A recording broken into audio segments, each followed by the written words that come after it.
Alright, so here we have a granny square. I started with a magic circle. There are two different ways that you can do a magic circle, and I'm going to show you both ways, but first we'll begin with my favorite method. And we have 4 sets of 3 double crochet in the first round with chain 2s in the corner in between these sets of 3 double crochet each. And then for the second round, we're going to have chain 1 spaces in between the corners. And then for the next round, we'll have 2 chain 1 spaces with a double crochet group in between there. And that will all become more clear. I just wanted to see you our end goal here. This is what we're working toward. Okay, so let's unravel this quickly. And I will begin with that magic circle.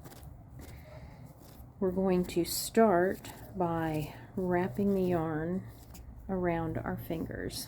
Okay, so you're going to take it, leave a little bit of a tail like that, and wrap that around your fingers like this. And I'm going to flip it to this side and then put this down underneath my pinky there. It just makes it easier for me to hold on to everything.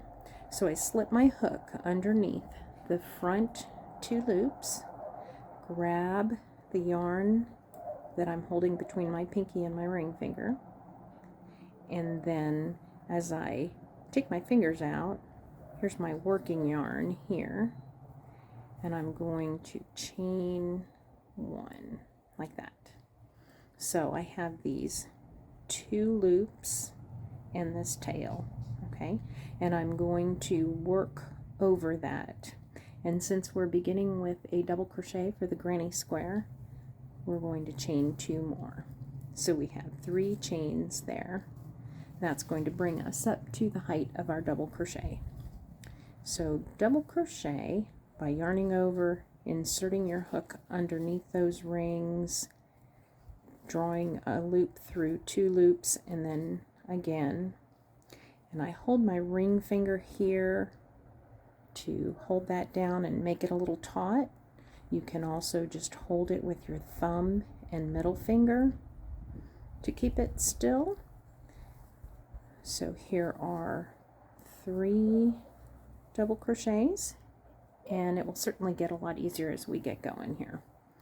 Chain 2, then 3 more double crochets,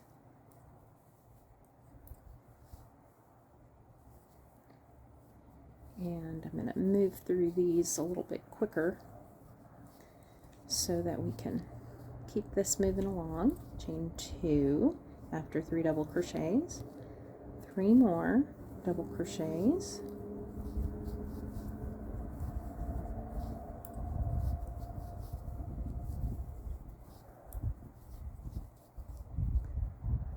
chain 2, and 1 more set of 3. So we have 4 in the beginning. We have 4 sides to our square. And this is just a basic granny square.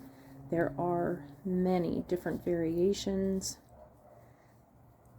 and different stitches that you can add to give a different look.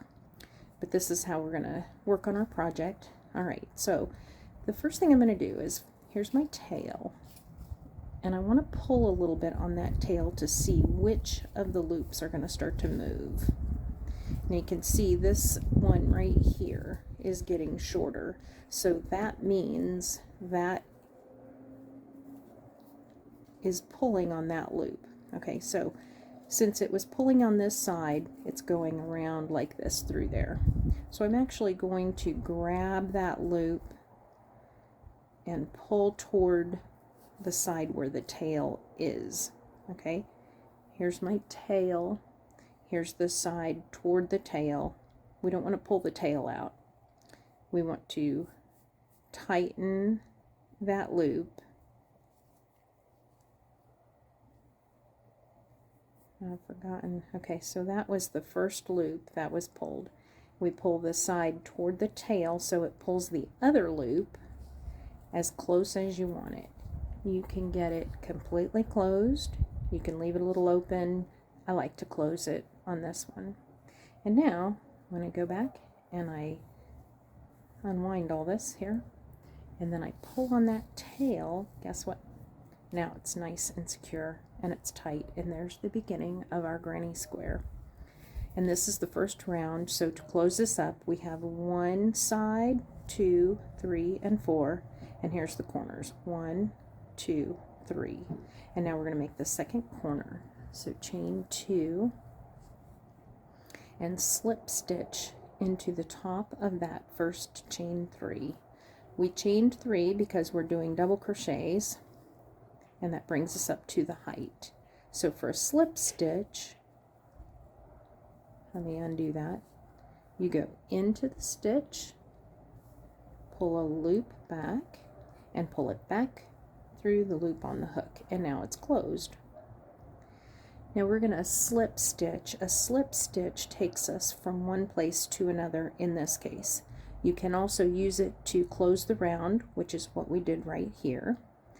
And you can also use it to make a nice edging on your work.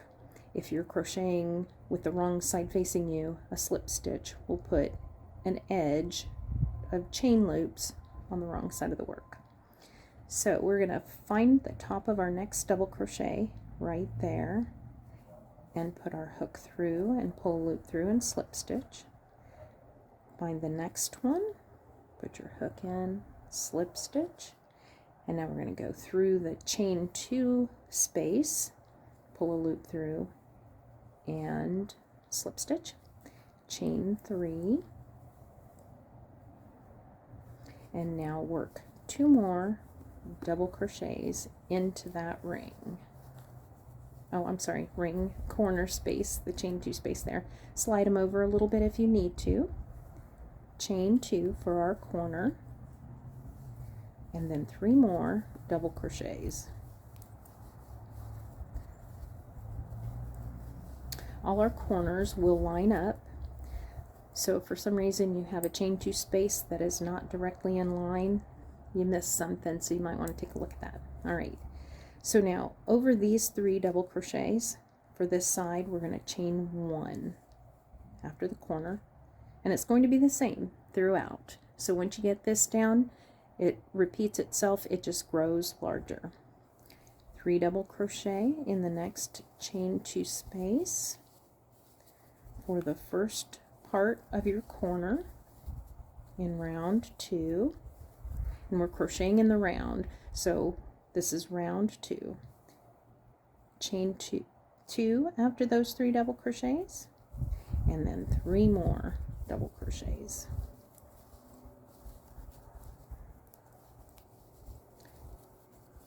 All right, there's our corner. These 3 go for this side, these 3 go for this side. Now we chain 1 and 3 more double crochets in the next chain 2 space for the first part of our corner. Chain 2 to make a nice corner. 3 more double crochets. And then we're going to chain 1 again. So you're going to have chain 1 over every group of 3 from the previous row. And then in the corners, you will always have 3 double crochet, chain 2, 3 double crochet for this basic granny square. All right, so this is the second part of my corner, and I'm coming back to the beginning of the round. Round 2.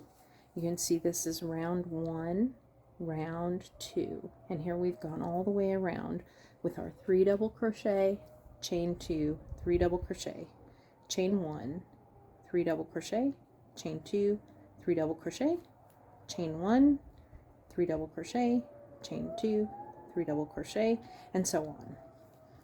Now when we come to the round, we're going to be slip stitching, but we need to chain 1 first over that group of 3 there from previous row. Find the top of your chain 3, which is your first double crochet of the round. Put your hook through the stitch, pull a loop back and through the loop on the hook as well, and there's your slip stitch. And now we go on to round 3. So we're going to find the next double crochet, and at the top of this stitch, slip stitch, the next one, slip stitch, and we're moving over into the space, the corner, the chain 2 space where we're going to begin our next round. So we slip stitched there too, and now chain 3 and do your 2 more double crochets there to begin with, chain 2, 3 more double crochets, and that's going to be our first corner of round 3. And then we're going to chain 1. And now we put 3 double crochets in this chain 1 space from the row below. And we're adding to our granny square every round. Okay, you're increasing on all sides. Chain 1, and now here's another corner. So for the corners, it's 3 double crochet, chain 2, 3 double crochet. And you will just continue in that manner for every row until your granny square measures 40 inches or larger if you like. That's going to be for our cocoon cardigan that we are making for our project. I'll just continue in that and making it bigger and bigger. And then you'll see when you come around for round 4, now you have 2 chain 1 spaces. So you'll put 3 double crochet there, 3 double crochet there, and then you'll have your corners. So that's how it keeps getting bigger and bigger.